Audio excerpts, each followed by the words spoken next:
Hello friends, welcome to my channel the study hub. उम्मीद है आप लोग घर पर होंगे और स्वस्थ एवं सुरक्षित होंगे। आज से हम लोग प्रतिदिन जीव विज्ञान के महत्वपूर्ण प्रश्नों का टॉपिक वाइज अभ्यास करेंगे और इससे पहले हमने केमिस्ट्री के सभी महत्वपूर्ण टॉपिकों का वीडियो जो है हमारे प्लेलिस्ट में उपस्थित है, आप चाहें तो वहाँ जाकर देख सकते हैं। तो चलिए आज का वीडियो शुरू करते हैं। हमारा आज का पहला प्रश्न है, जीव विज्ञान शब्द का प्रयोग सर्वप्रथम किसने किया? पहला ऑप्शन है अरस्तु ने, दूसरा ऑप्शन है पुरकिंजे ने, तीसरा ऑप्शन है वॉल-मॉल ने और चौथा ऑप्शन है लैमार्क एवं ट्रेविरेनस ने। इस प्रश्न का जो सही उत्तर हो जाएगा वह होगा ऑप्शन नंबर 4। जीव विज्ञान शब्द का प्रयोग जो है सर्वप्रथम लैमार्क एवं ट्रेविरेनस ने किया था। हमारा अगला प्रश्न है, वनस्पति विज्ञान के जनक कौन है? पहला ऑप्शन है अरस्तु, दूसरा है लैमार्क, तीसरा है थियोफ्रेस्टस और चौथा ऑप्शन है लिनियस। तो इस प्रश्न का सही उत्तर हो जाएगा ऑप्शन नंबर 3, थियोफ्रेस्टस। वनस्पति विज्ञान के जनक के रूप में थियोफ्रेस्टस को जाना जाता है। हमारा अगला प्रश्न है, बॉटनी शब्द की उत्पत्ति किस भाषा के शब्द से हुई है? पहला ऑप्शन है फ्रेंच, दूसरा है लैटिन, तीसरा है पुर्तगाली और चौथा है ग्रीक। इस प्रश्न का सही उत्तर हो जाएगा ऑप्शन नंबर 4, ग्रीक। हमारा अगला प्रश्न है, चिकित्सा शास्त्र के विद्यार्थियों को किसकी शपथ दिलाई जाती है? पहला ऑप्शन है अरस्तु, दूसरा है थियोफ्रेस्टस, तीसरा ऑप्शन है डार्विन और चौथा ऑप्शन है हिप्पोक्रेटस। इस प्रश्न का जो सही उत्तर हो जाएगा वह होगा ऑप्शन नंबर 4, हिप्पोक्रेटस। चिकित्सा शास्त्र के विद्यार्थी जो है उनको हिप्पोक्रेटस की शपथ दिलाई जाती है। हमारा अगला प्रश्न है, स्पर्मोलॉजी में किसका अध्ययन किया जाता है? पहला ऑप्शन है बीज, दूसरा है पत्ती, तीसरा है फल और चौथा ऑप्शन है परागन। इस प्रश्न का सही उत्तर हो जाएगा ऑप्शन नंबर 1, बीज। स्पर्मोलॉजी में जो है बीजों का अध्ययन किया जाता है। हमारा अगला प्रश्न है, पौधों को नाम देने वाला विज्ञान क्या कहलाता है? पहला ऑप्शन है वर्गीकरण, दूसरा है पहचान, तीसरा है नामकरण और चौथा है वर्गीकी। इस प्रश्न का सही उत्तर हो जाएगा ऑप्शन नंबर 4, वर्गीकी। हमारा अगला प्रश्न है, वार्षिक वलयों का अध्ययन क्या कहलाता है? पहला ऑप्शन है डेंड्रोलॉजी, दूसरा है डेंड्रोक्रोनोलॉजी, तीसरा है एग्रोनॉमी और चौथा ऑप्शन है हार्टिकल्चर। इस प्रश्न का जो सही उत्तर हो जाएगा वो होगा ऑप्शन नंबर 2, डेंड्रोक्रोनोलॉजी। वार्षिक वलयों का अध्ययन डेंड्रोक्रोनोलॉजी कहलाता है। हमारा अगला प्रश्न है, सजावटी वृक्ष तथा झाड़ियों के संवर्धन से संबंधित अध्ययन क्या कहलाता है? पहला ऑप्शन है एग्रोनॉमी, दूसरा है ओलेरीकल्चर, तीसरा है आर्बोरिकल्चर और चौथा ऑप्शन है सिल्वीकल्चर। इस प्रश्न का सही उत्तर हो जाएगा ऑप्शन नंबर 3, आर्बोरिकल्चर। हमारा अगला प्रश्न है, पौधों की आंतरिक संरचना का अध्ययन क्या कहलाता है? पहला ऑप्शन है आकारिकी, दूसरा है वर्गीकी, तीसरा है शारीरिकी और चौथा ऑप्शन है औतिकी। इस प्रश्न का सही उत्तर हो जाएगा ऑप्शन नंबर 3, शारीरिकी। पौधों की आंतरिक संरचना जो होती है उसके जो अध्ययन होता है उसको हम लोग जो शारीरिकी कहते हैं। हमारा अगला प्रश्न है, जंतु विज्ञान की किस शाखा का मानव जाति के समाज शास्त्र के अध्ययन से गहरा संबंध है? पहला ऑप्शन है एम्ब्रियोलॉजी, दूसरा है जूजोग्राफी, तीसरा ऑप्शन है फिजियोलॉजी और चौथा ऑप्शन है एंथ्रोपोलॉजी। इस प्रश्न का सही उत्तर हो जाएगा ऑप्शन नंबर 4, एंथ्रोपोलॉजी। हमारा अगला प्रश्न है, निषेचन, विकास, विभाजन और विभिन्नता के अध्ययन को किस नाम से जाना जाता है? पहला ऑप्शन है भ्रूण विज्ञान, दूसरा है फिजियोलॉजी, तीसरा है अनुवांशिकी और चौथा ऑप्शन है क्रमागत उन्नति। इस प्रश्न का सही उत्तर हो जाएगा ऑप्शन नंबर 1, भ्रूण विज्ञान। हमारा अगला प्रश्न है, पौधों में बीमारियों का अध्ययन और वह तरीका जिससे पौधे विरोध करते हैं या संक्रमण से सामना करते हैं क्या कहलाता है? पहला ऑप्शन है विकृति विज्ञान, दूसरा है क्रिया विज्ञान, तीसरा ऑप्शन है फाइटोपैथोलॉजी, चौथा ऑप्शन है फोटोफार्मोजेनिस। इस प्रश्न का सही उत्तर हो जाएगा वह होगा ऑप्शन नंबर 3, फाइटोपैथोलॉजी। हमारा अगला प्रश्न है, जीवित चीज़ों पर मृदा के प्रभाव का अध्ययन मृदा विज्ञान की किस शाखा के अंतर्गत किया जाता है? पहला ऑप्शन है एंडोलॉजी, दूसरा है एडाफोलॉजी, तीसरा है एग्रोबायोलॉजी और चौथा ऑप्शन है डेस्मोलॉजी। इस प्रश्न का सही उत्तर हो जाएगा ऑप्शन नंबर 2, एडाफोलॉजी। हमारा अगला प्रश्न है, निम्नलिखित में से शरीर विज्ञान एवं चिकित्सा की वह कौन सी शाखा है जो पुरुषों के विशिष्ट रोगों एवं स्थितियों से संबंधित है? पहला ऑप्शन है एंड्रोलॉजी, दूसरा है स्टाकोलॉजी, तीसरा है बाइकोलॉजी और चौथा ऑप्शन है डेस्मोलॉजी। इस प्रश्न का सही उत्तर हो जाएगा वो होगा ऑप्शन नंबर 1 एंड्रोलॉजी। हमारा अगला प्रश्न है विज्ञान की एक शाखा जो जीवन या पृथ्वी से परे मौजूद जीवन की संभावनाओं से संबंधित है उसको क्या कहा जाता है? पहला ऑप्शन है एंटोमोलॉजी, दूसरा है एक्सोबायोलॉजी, तीसरा है माइकोलॉजी और चौथा ऑप्शन है जीवाश्म विज्ञान।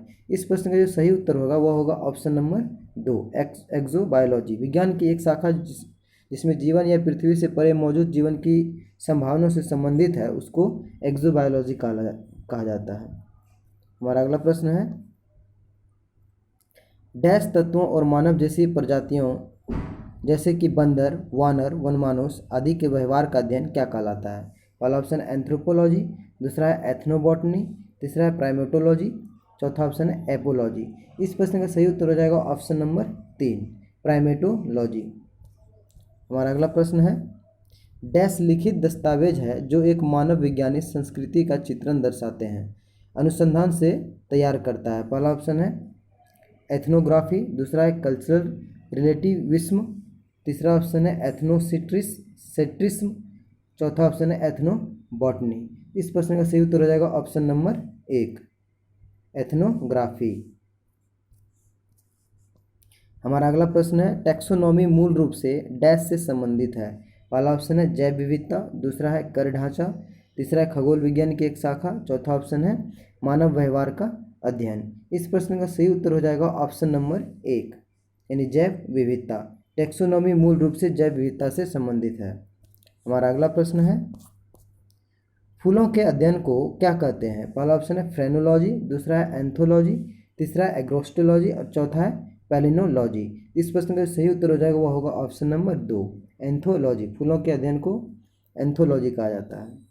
हमारा अगला प्रश्न है विभिन्न संस्कृतियों के वैज्ञानिक विवरण के तुलनात्मक अध्ययन को क्या कहते हैं? पहला ऑप्शन है एथनोलॉजी, दूसरा है एथनोग्राफी, तीसरा है एथोलॉजी और चौथा ऑप्शन है एथिक्स। इस प्रश्न का सही उत्तर हो जाएगा ऑप्शन नंबर 1 एथनोलॉजी। हमारा अगला प्रश्न है जंतु विज्ञान अध्ययन करता है? पहला ऑप्शन है केवल जीवित जानवरों को, दूसरा ऑप्शन है केवल जीवित वनस्पति को, तीसरा ऑप्शन है जीवित व मृत जानवरों दोनों का, चौथा ऑप्शन है जीवित व मृत वनस्पति दोनों का। इस प्रश्न का सही उत्तर हो जाएगा ऑप्शन नंबर 3 जीवित व मृत जानवरों दोनों का। हमारा अगला प्रश्न है जैविक जगत में होने वाले कार्य, गुण व पद्धति के अध्ययन के इस ज्ञान को मशीनी जगत में उपयोग करने को क्या कहते हैं? जैविक जगत में होने वाले कार्य, गुण व पद्धति के अध्ययन के इस ज्ञान को मशीनी जगत में उपयोग करने को क्या कहते हैं? पहला ऑप्शन है बायोनिक्स, दूसरा है बायोनोमिक्स, तीसरा है बायोनोमी और चौथा ऑप्शन है बायोमेट्री। इस प्रश्न का सही उत्तर हो जाएगा ऑप्शन नंबर 1 बायोनिक्स। हमारा अगला प्रश्न है लेक्सिकोग्राफी का संबंध किससे है? पहला ऑप्शन है मानव शरीर की संरचना से, दूसरा है शब्दकोश के संयोजन से, तीसरा ऑप्शन है गुप्त लिखावट से और चौथा ऑप्शन है चित्र और मॉडल के द्वारा पढ़ाने से। इस प्रश्न का सही उत्तर हो जाएगा ऑप्शन नंबर 2 शब्दकोश के संयोजन से। हमारा अगला प्रश्न है भारतीय पारिस्थितिकी का जनक किसे कहते हैं? पहला ऑप्शन है डॉक्टर वर्गीस कुरियन, दूसरा डॉक्टर नॉर्मन बोरलॉग और तीसरा ऑप्शन है रामदेव मिश्रा, चौथा ऑप्शन है डॉक्टर सलीम अली। इस प्रश्न का सही उत्तर हो जाएगा ऑप्शन नंबर 3 रामदेव मिश्रा। भारतीय पारिस्थितिकी का जनक रामदेव मिश्रा जी को कहते हैं। हमारा अगला प्रश्न है टीकाकरण के जनक कौन है? पहला ऑप्शन है लैंडस्टीनर, दूसरा है एडवर्ड जेनर, तीसरा ऑप्शन है रॉबर्ट कोच और चौथा ऑप्शन है बेंटिंग। इस प्रश्न का सही उत्तर हो जाएगा ऑप्शन नंबर 2 एडवर्ड जेनर।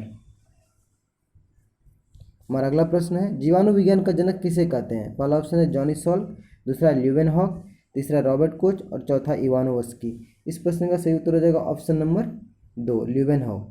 अगर विषाणु विज्ञान के जनक पूछा जाए तो उसमें हो जाएगा इवानोवस्की।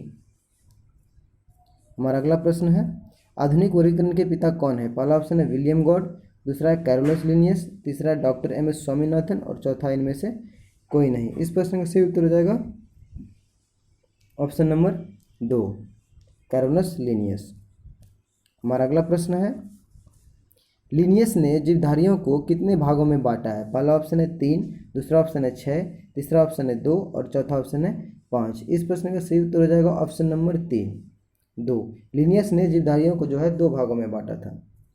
हमारा अगला प्रश्न है, व्हिटेकर ने जीवधारियों को कितने भागों में वर्गीकृत किया था? पहला ऑप्शन है 3, दूसरा है 6, तीसरा है 4, चौथा है 5।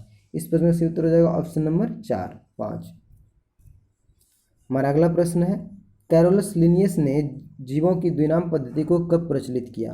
पहला ऑप्शन है 1653 में, दूसरा ऑप्शन है 1953 में, तीसरा ऑप्शन है 1753 में और चौथा ऑप्शन है 1853 में। इस प्रश्न का सही उत्तर हो जाएगा ऑप्शन नंबर 3, 1753 में। कैरोलस लिनियस ने जीवों की द्विनाम पद्धति का जो है प्रचलित किया था 1753 में। हमारा अगला प्रश्न है, पराग कणों का अध्ययन क्या कहलाता है? पहला ऑप्शन है पोमोलॉजी, दूसरा है पैलिनोलॉजी, तीसरा है फाइकोलॉजी और चौथा ऑप्शन है माइकोलॉजी। इस प्रश्न का सही उत्तर हो जाएगा ऑप्शन नंबर 2, पैलिनोलॉजी। पराग कणों का अध्ययन क्या कहलाता है? पैलिनोलॉजी। हमारा अगला प्रश्न है, भारतीय जीवाश्म विज्ञान का जनक किसे कहते हैं? पहला ऑप्शन है अरस्तु, दूसरा है बीरबल साहनी, तीसरा है रामदेव मिश्रा और चौथा ऑप्शन इनमें से कोई नहीं।